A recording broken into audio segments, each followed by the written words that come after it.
to Behind the Coach. It's behind the scenes. Oh, welcome to Behind the Scenes. Friends, we are here in Pickering, and this week we're going to interview ourselves. Coach Rob, tell us more about yourself. What is your favorite sport? My favorite sport is the coolest sport around, and that is ice hockey. All right, almost as cool as your hair? Probably cooler. Okay, now who's your favorite hockey team? My favorite hockey team is the 24-time Stanley Cup champions, the Montreal Canadiens. All right, where am I having fans? I'm gonna pick a real sport that I like, and that would be basketball. And my favorite team, the Toronto Raptors, gonna repeat as the 2020 champions this year. I'm counting on it. All right. Okay, so Johnny, we want to get to know you really well. Tell us, what is your most embarrassing story? Well, I would say this would be a sports story. It happened in grade 12.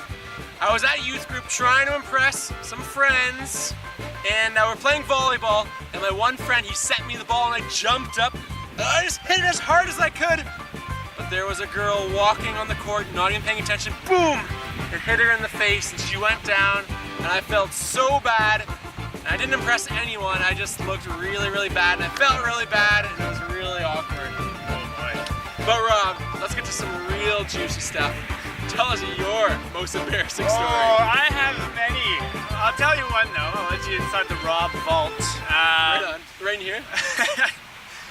One of my most embarrassing stories is my first year playing softball. I was in grade 10 or 11, so I'm just trying out for the very first time. And in softball, in this league, it's not like the MLB or Major League Baseball where you step on home plate to score a run.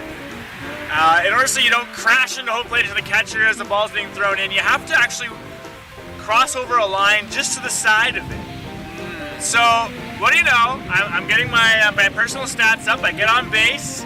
I get moved ahead. I'm at third base. I'm standing there with the first base coach, and the third base coach tells me, he says, Rob, make sure that you don't step on the home plate, or else you're out. Is it out?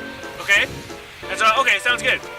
Anyways, a few more pitches are thrown, and what do you know? The hitter hits it deep into the field. Oh, perfect. A nice little trot home. So easy. And I step on home plate. And I'm out!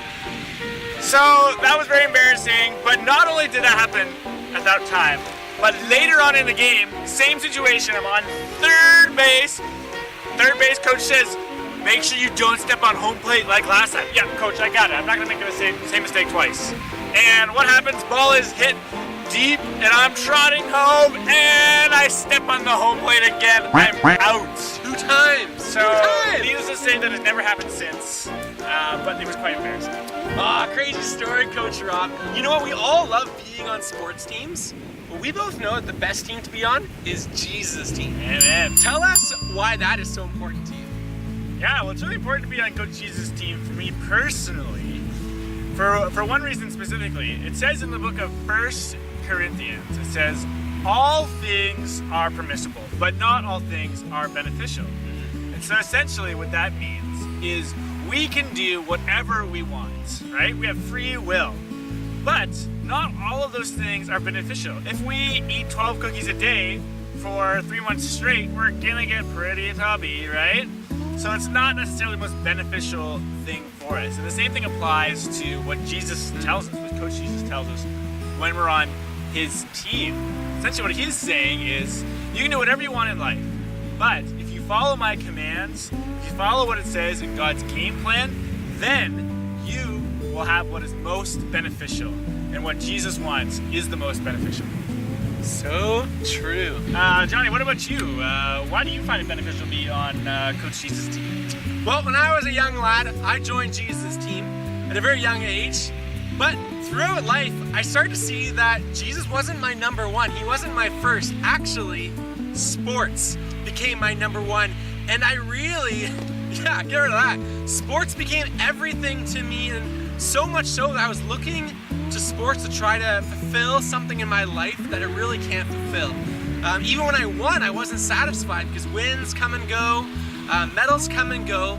But I learned that only one thing lasts, and that is a relationship with Jesus. He's a friend that'll always stick close. He'll always be there. And I've learned to rely on Jesus as my best friend, and he always comes through. He is a God who loves and cares for me. And since then, I've learned I can play sports not to prove something, but just to have fun and do it in a way that honors God. And that is why Coach Jesus is so important to me.